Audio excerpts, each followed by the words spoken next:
எல்லாம் நியூஸ்ல தான் போயிட்டு இருக்கு. ஸோ வந்து கண்டிப்பா அத தெரிஞ்சுக்கணும். வாங்க பார்க்கலாம். ஃபர்ஸ்ட் யுபிஎஸ்சி சிலபஸோட லிங்க் பண்ணா GS2 பாலிட்டி அண்ட் கவர்னன்ஸும், GS4 எதிக்ஸோட லிங்க் பண்ணலாம். TNPSC எடுத்துக்கிட்டா paper 1 Indian polity, paper 2 governance and public administration, then current அஃபேர்ஸோட லிங்க் பண்ணலாம்.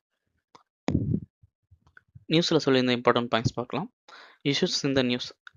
நம்ம இஷ்யூ என்னன்னா, தமிழ் ஃபிலிம்ஸ் வந்து பராசக்தி அண்ட் ஜனநாயகம். முக்கியமா வந்து ஜனநாயகம். அத வந்து சென்சார்ஷிப் ரிலீஸ் பண்ற டேட் வந்து ரொம்ப டிலே ஆயிட்டே இருக்கு. அதுதான் வந்து மெயின் இஷ்யூ.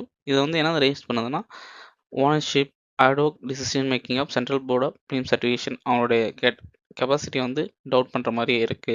அதனால வந்து ஹைகோர்ட்லயும் சரி, சுப்ரீம் கோர்ட்ல வந்து நாளைக்கு வந்து கேஸ் போக போகுது. ஓகேங்களா? அதான் மெயினான இஷ்யூஸ் போயிட்டு இருக்கு.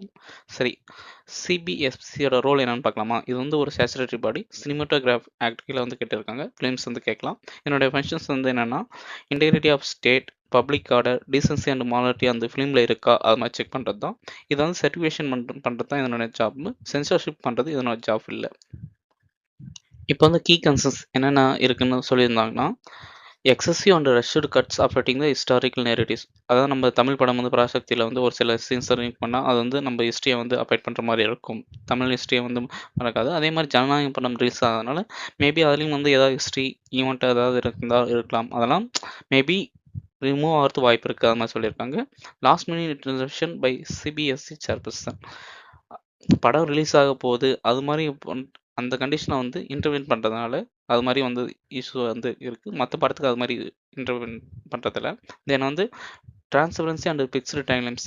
இந்த டைம்லைன்ல தான் நான் வந்து சென்சார் பண்ணுவோம். இல்லாட்டி நாங்க வந்து லிமிட் பண்ணுவோம். அது மாரி எந்த ஒரு கரெக்டான கைட்லைன்ஸும் இப்போ இல்லாம இருக்கு. அப்புறம் வந்து ரிவைசிங் கமிட்டீஸ். ஜனநாயக படம் வந்து லாஸ்ட் நேரத்துல வந்து ரிலீஸ் டேட் அப்போ வந்து ரிவைசிங் கமிட்டிக்கு வந்து ரெஃபர் பண்றாங்க.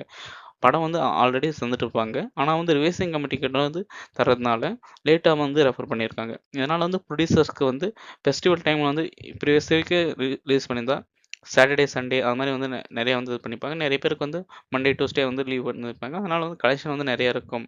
எக்கனாமிக் லாஸஸ் வந்து நெறைய இருக்கு. அது மாரி சொல்லியிருக்காங்க. ஃப்ரீடம் வந்து கன்ஸ்ட்ரெயின் பண்றாங்க. கான்ஸ்டிடியூஷனல் லிமிட்ஸ யூஸ் பண்ணி freedom of speech and expression அது மாரி வந்து நெறைய வந்து ரெஸ்ட்ரிக்ஷன் ஆயிருக்கு. அது மாரி சொல்லியிருக்காங்க. லீகல் அண்ட் ரெகுலேட்டரி ஆஸ்பெக்ட்ஸ் பார்க்கலாமா?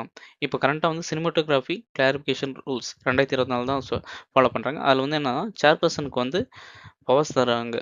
ஆனா கரெக்டான ரீசனபிள் யூஸா தான் யூஸ் பண்ணணும் அப்படின்னு சொல்லியிருப்பாங்க. மெட்ராஸ் ஹைகோர்ட் என்ன சொல்லியிருப்பாங்கன்னா, அர்ஜென்சியா படம் ரிலீஸ் பண்றதுக்காக சிபிஎஃப்சி அவங்களுடைய லீகல் ரைட்ஸை வந்து நாங்க வந்து ஓவர்டேக் பண்ண முடியாது. ஆனா அவங்க வந்து ப்ரொடியூசருக்கு வந்து ரீசனே இல்லாம ரெஸ்ட்ரிக்ஷன் பண்ணி லாஸும் மேக் பண்ணக்கூடாது. அது மாரி சொல்லியிருக்காங்க. கான்ஸ்டிடியூஷனல் டைமென்ஷன் பார்த்தோம்னா, ஆர்டிகிள் 19(1)A